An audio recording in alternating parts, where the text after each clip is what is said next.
energy that he liked. At 2B, what makes this humorous? The exaggeration you might write down, correct?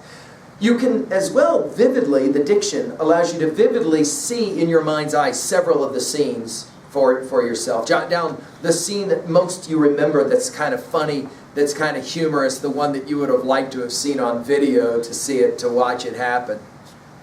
At 3A, what's your favorite dog story? What's your favorite dog text? What's your favorite dog film? For many years, it was the text Old Yeller. There's a lot of dog texts. Which one for you is your favorite that celebrates dogs?